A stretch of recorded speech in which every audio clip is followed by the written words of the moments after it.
And by teaching ourselves first by the guide of Allah subhanahu wa ta'ala in the Quran, in the message brought to us by the Messenger sallallahu alaihi wasallam, we tend to strengthen our will, to strengthen our nefs, to put together, to connect our mind and our hearts, so we can be our one single entity. Because one of the differences that I see of Islam and other religions is that it only promotes one aspect of humanity, because human beings are so complex and that we cannot be defined. Even if we're trying to explain something, we have to go through a lot of subjects to just go through the same point.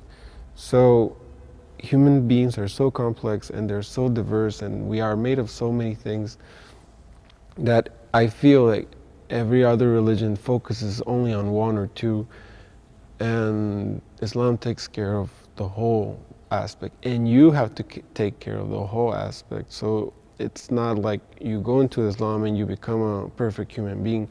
You go into Islam to help yourself become a good human being, to be a human being, because to be a human being, you are.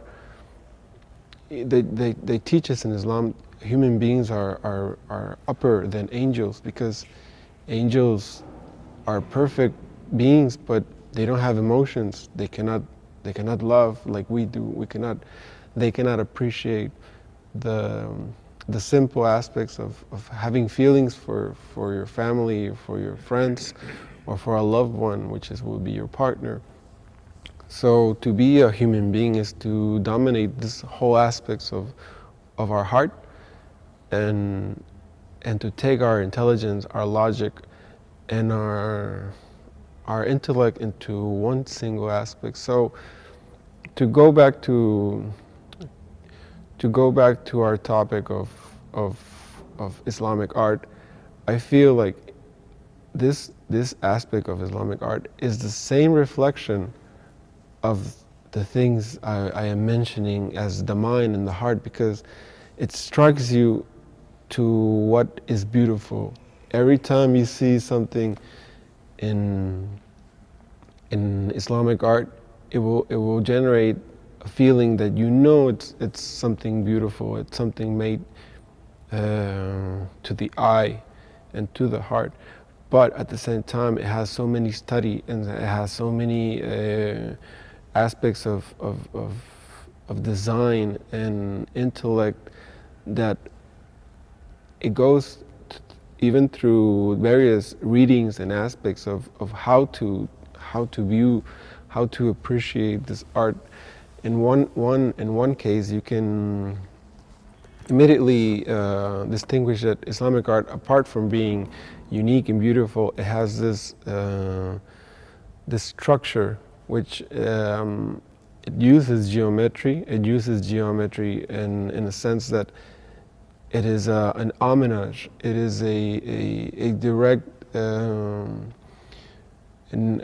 direct response to what we view, or to what we see in the nature and the creation of Allah. If you see a flower, if you see a detail on a rock, or even on the human skin, or on the fur of an animal, we will see that there are patterns and there are details that will guide you through the beauty of the Creator.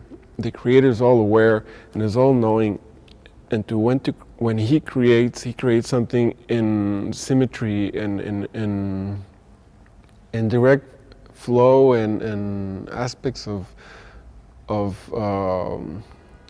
being subtle and simple and complex at the same time. So when we humans, we see this in the nature, we see this in the world, we want to thank Allah, we want to worship Allah in our own ways, and what we do, we just take these patterns that we see in the nature, and we try to convey them in two dimensions, which could be a paper, a piece of a rock or a wall, and we would, in this case in Islamic art, they would try to integrate the beauty of geometry and the complexity of geometry. So in this case, it puts together both things. It puts together the complexity of the human mind. It's a metaphor. It's a metaphor for the human being and for the nature itself. We are both creations, and by using this language of art, we tend to acknowledge and to worship our Creator at the same time. So it's something you will not find in another aspect of art. If you take this to the Western style of art, or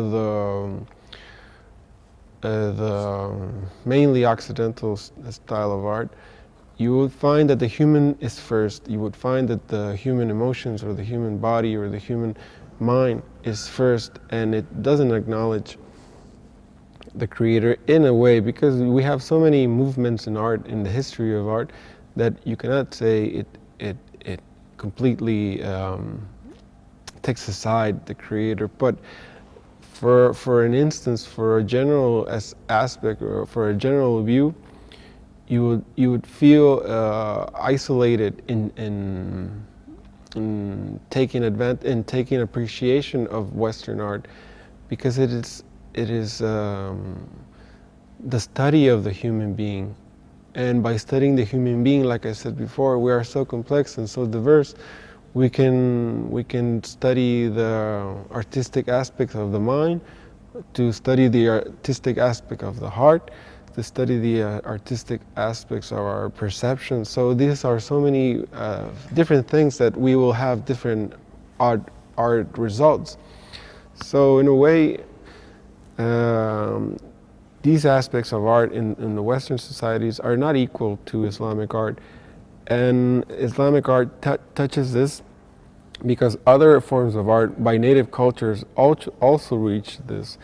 It is a common proof that, for instance, native people in Australia, or the native people of America or Africa, they tend to go through this process of creating similar to Islamic art. So you can deduce that to worship the creation is totally different than to worship the Creator. So by human beings taking the time to appreciate a flower, to appreciate the night sky or the stars and the moon, you would know that all of this has a certain pattern and a certain knowledge that if you take it into expression, it comes through that we have to acknowledge the Creator.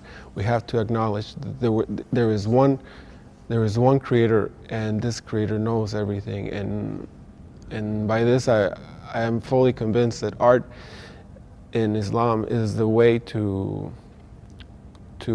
speak about the future generations to come to Islam, to know,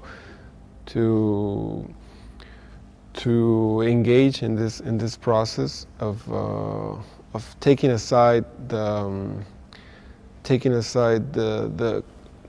present situation, that there is misinformation about what Islam is. For instance, you would always hear that Islam is a religion of hatred and bigotry and misogyny, but if you take it like a conflict, which to me it's a direct conflict of people opposing Islam because they don't want their benefits, or they don't want to lose the power structure that they have. If we go through the history of this religious groups, they have merged with power structures, and they want to obviously be in power for the remaining days and structures. So they tend to to give false information so they can spread their influences, and they can take control of this, of every parts of the world. But for me, Islam has the key and the knowledge to divert this and to live a life of simpleness and to